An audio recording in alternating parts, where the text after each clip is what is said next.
This here is from DW. Haven't heard of them. The article is Feminism, Not Safe for Work Strike, How the 4B Movement's Spreading. This is from November 25th, 2024. And I say the date because I thought this thing was coming to an end, but just today I see some articles on it. I'm going to say not safe for work instead of some other word, just because you never know. All right. So this here is about the 4B movement, which is women not having fun time with men in the bedroom, not dating men, not having kids, and things like that. Christine Ivins says it was tough when she first swore off men. She was 30 and decided to reassess her priorities. What if she invested all her energy into herself instead of trying to find the right man? A few months passed, then a few years. I'm happy, I got a promotion, a raise, and my mental health improved, Christine says some 8 years later. So she's 38 now.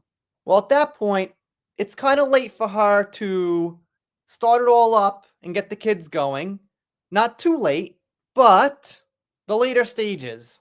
But it wasn't until a few years ago when she discovered the 4B movement on TikTok that she realized she was not alone. The four no's, okay, here it is. No marriage, no children, no dates. Wait, that's three. Whatever.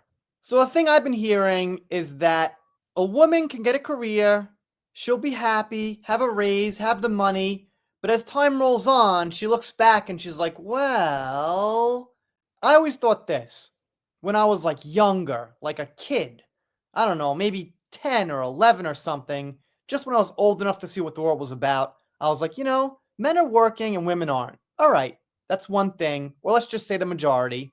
Would I rather work like my father and my grandfather for 8 or 9 hours a day or more with people I don't like, I don't know them, they're just people I work with, or spend that time with my kids at home? That's the ultimate choice of how you spend time in this life. And I'm thinking, you know what? I'd rather not work. So it seems like a lot of these 4B people are putting themselves in the situation that most people don't actually want to be in. It might seem good for a while, but I think as time goes on, you might look back and be like, you know what? Probably would have been better to have kids, not with the right man, with someone who cares about you, and stay at home with them instead of spending my life with these people who don't really care about me or know me, with some exceptions. Once in a while, you make a good friend at work, but most of the time, not. Or most of the time, you quit and that's it. The 4B movement, which emerged in South Korea in the mid 2010s, gradually made it to American social media feeds. Earlier this year, U.S. actress Julia Fox declared her abstinence in response to the overturning of Roe v. Wade, the 1973 Supreme Court case that established the constitutional right to abortion in the U.S. In 2022, the Supreme Court overturned Roe, thereby eliminating the constitutional right to abortion. And she said, I felt like if they're going to take away the rights to our bodies, this is my way of taking them back. I've obviously got some serious mixed feelings on the whole subject. Obviously, it depends on what stage we're talking about of the pregnancy, but I can't see any other future than these women won't be continuing their bloodline, and the ones that will be not doing this 4B thing, which is like the 99.99999% of the majority, will be. So we might have some Darwin effects going on here. But before November's US elections, the 4B movement went viral. Within the first 5 days, Google searches hit 500,000. I wouldn't consider that viral. I mean, a tweet from Elon Musk gets like 50 million, 20 million.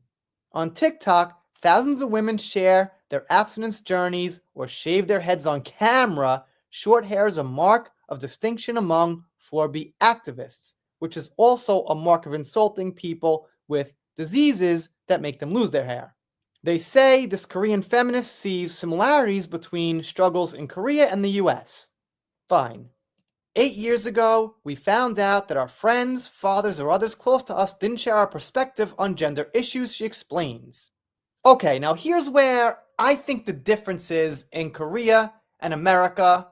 They say there was a woman who was killed in a bathroom in Korea because allegedly she ignored the guy who killed her for his whole life. Sounds like a guy who can't get it, who can't get a woman, got super jealous. Kind of sounds like a freak case to me. I'm not sure how often that happens.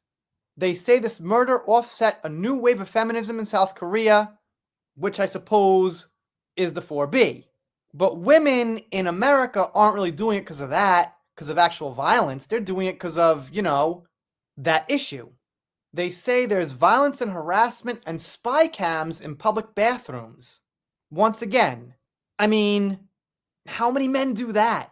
How many men even know how to do that? Yeah, it happens, but like shutting yourself off from the good guys who would potentially support you and have kids with you and have a family because of the weirdos out there doesn't quite make sense to me. Like, what's the end goal of this? What if every single woman in Korea did this? You'd probably get more weirdos and more cameras in bathrooms and more violence.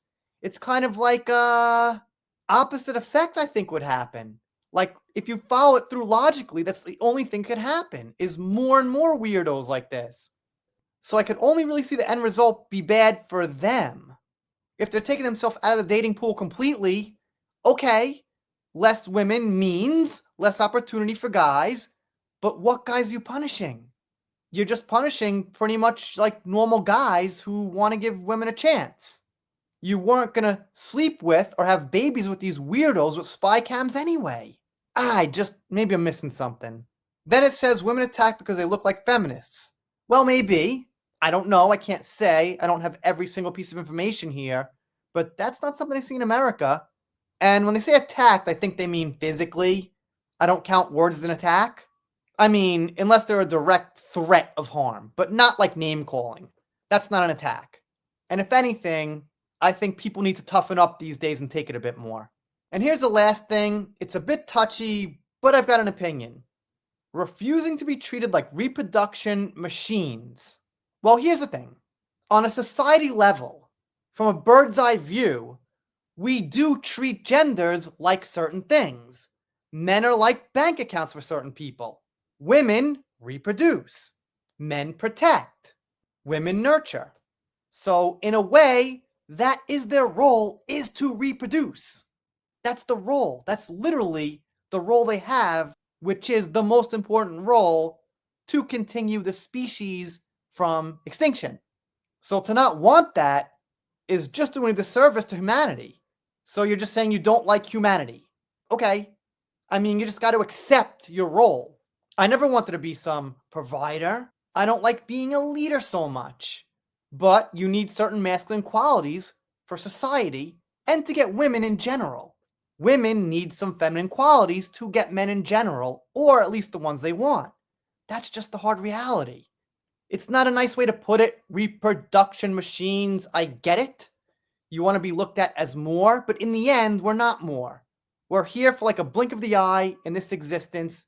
We do what we got to do, and that's it. And one of the things women do is reproduce. All right. I said a mouthful. Looks like this thing is kind of still going. Let me know what you think in the comments. If you're not subscribed to, consider it. If you don't, I'll be sad, but I'll get over it. See you next time.